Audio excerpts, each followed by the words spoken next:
Oi, bem-vindo ao Adorescente. Hora de sentarmos juntos no grupo de adoradores determinados para o bem.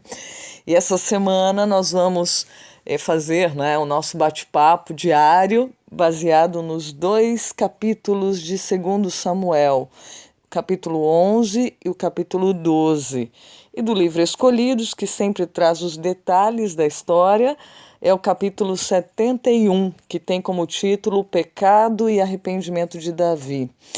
Bom, nós conhecemos a história, não é? Se você nunca leu na Bíblia, vale a pena ler, porque é uma lição para a vida da gente. Aliás, tudo que Deus deixa escrito, eu sempre repito, reitero para você que é para um ensinamento, para crescimento da gente. Senão ele não deixava escrito para todas as gerações, não é? Esse compêndio de bênçãos que é a Bíblia Sagrada. E nós estamos então acompanhando, depois de um reinado, né, de ouro, uma época maravilhosa de conquistas de Davi, um sossego melhor para a cabeça. Deus falou assim: eu vou te dar mais sossego agora contra os seus inimigos. E que coisa boa é o descanso, né, gente? Fala sério. Olha que delícia é a gente sossegar depois de uma batalha. Quem estuda, né? Tanto para conquistar, quem sabe, um concurso, vestibular, a turma aí que está ouvindo, de repente um trabalho, conseguir um trabalho, né? Alguma coisa que você lutou e aí conquista, ai, que satisfação, que realização boa é essa. E assim estava Davi, né, realizado com as suas conquistas, só que ele estava em casa, estava no palácio, numa época em que os reis iam para a guerra. Era a época da primavera, de acordo com os estudiosos, né, da Bíblia.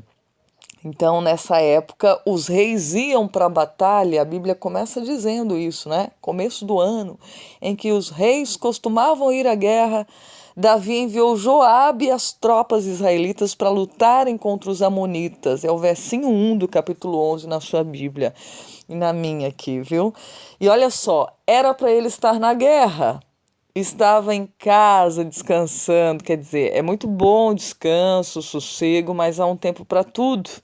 Há tempo que é para a gente estar lutando, batalhando, que não é para estar sossegado, não é para estar de perna para o ar. E a gente inverte às vezes as coisas, né? É um detalhe, mas veja que foi aqui, nesse momento em que era para ele estar na guerra e não descansando, andando lá no pátio, na varanda do palácio, vamos colocar assim, em que o problema todo ocorreu. E que problema, viu, gente? Um registro na história de Davi triste que refletiu assim, ó, para o resto da vida dele. Trouxe consequências para o resto da vida mesmo. Então a gente pode pensar, né, nisso. Opa, tem hora que não é para estar descansando, não. Como é que você anda aproveitando o tempo aí? É para estar na batalha, assim, é para estar trabalhando, é para estar continuando. Eu sei que não é fácil, né? A gente fica cansado às vezes, mas a hora de repousar e a hora de batalhar. Era a hora de batalhar e ele estava repousando, o momento errado.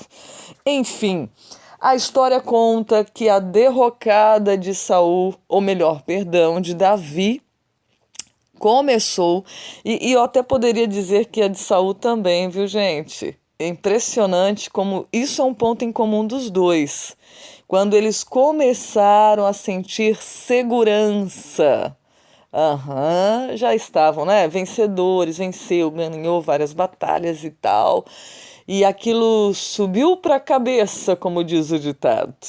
Tanto para Saul, isso aconteceu, quanto com Davi. Não é? Então, o início, a origem da queda de Davi foi o eu, a confiança em si mesmo, a exaltação própria, tipo, eu mereço, eu lutei para conquistar isso daí, né? E eu já vi muita gente falando isso, hein? Não foi um nem dois, não. Tipo, eu era pobre, eu lutei, eu batalhei, eu conquistei isso aqui, ó. Se não fosse o meu esforço, muito esforço meu, eu não teria conquistado essa posição. Então você que às vezes quer escorar e tal, tem que se esforçar como eu me esforcei. E uma vez eu vi um líder falando isso, né? Aí eu fiquei pensando, se não fosse Deus te dar força, meu querido, você não chegaria a lugar algum. te dar força e te dar a prosperidade, porque tudo vem de Deus. E quando a gente perde isso de vista, e é muito fácil, minha gente, nós perdermos isto de vista, porque de fato Deus abençoa o esforçado, tá certo? Entretanto, quem que dá força e a bênção é Deus. Diz a Bíblia que Deus opera tanto o querer quanto o efetuar. Quer dizer, tanto a vontade de você fazer uma coisa boa é Deus que faz brotar, quanto a realização daquilo é Deus que dá também. Quantas pessoas ficaram pelo caminho porque não foi permitido que continuasse? Quantas foram as vidas interrompidas? Eu lembro de um amigo da família, né, que chocou muito a gente. Ele passou num concurso super difícil, depois de batalhar tanto na vida, sabe? Ele lutou muito mesmo, inteligente, uma pessoa amada, querida. E quando estava no caminho para ir para o estado, né, que ele passou e teve uma excelente classificação, ia receber muito bem, depois de lutar tanto, financeiramente também, né? E ele foi atropelado e morreu jovem. Assim, sabe? Então, assim, a realização de qualquer coisa nós devemos também nunca trazer para nós mesmos. Sim, o esforço, o empenho das suas mãos é uma bênção, mas devemos sempre ter consciência que vem da parte de Deus. E é por isso que hoje esse é o comentário que a gente para, né? Para pensarmos aqui no adolescente, o quanto é importante a gente não se esquecer que todas as boas qualidades que nós possuímos são dons de Deus. Nossas ações são pela graça de Deus e por meio de Cristo, e nós somos apenas instrumentos nas mãos do Senhor. Todas as lições da história bíblica ensinam, inclusive, que temos que ter muito cuidado com os elogios, né? Tanto quando recebemos elogios, quando damos elogios. E a autora desse livro que nós acompanhamos, em outro livro ela diz que o elogio pode assassinar um pastor, um líder religioso. Se você vai na sua igreja, né, ouve adolescente, seja o padre, o pastor, o bispo, cuidado, né, com o elogio. Por quê? Porque pode trazer a autossuficiência para a pessoa. Elogio deve ser dado, não vamos misturar tudo e fazer uma bagunça, né?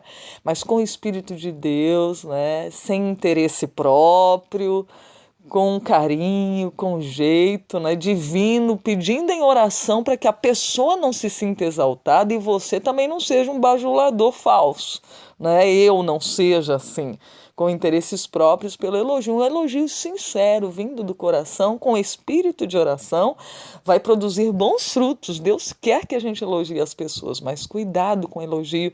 Tenha muita cautela nisso, porque elogio derrubou já muitas pessoas e pode derrubar mesmo, inclusive a gente que recebe elogio. Olhos atentos, coração contrito, porque nós vamos estudar nessa semana alguns detalhes da história de Davi. Gente, lições incríveis, e eu me senti assim insuficiente, sabia?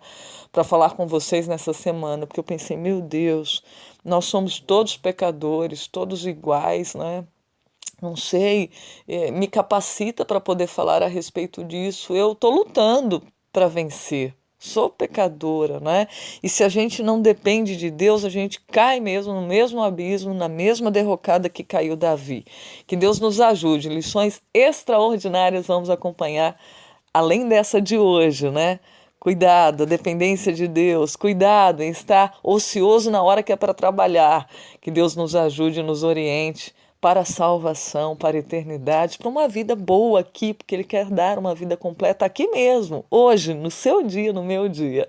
Um grande abraço, uma ótima semana pra gente. Vamos juntos, não se esquecendo de dar um pulinho no canal do YouTube, dá só um joinha rapidinho que já vai ajudar a compartilhar esses áudios para outras pessoas. E claro, o principal, que juntos somos adoradores determinados para o bem. Que assim seja. Um grande abraço e até a próxima. Tchau, tchau.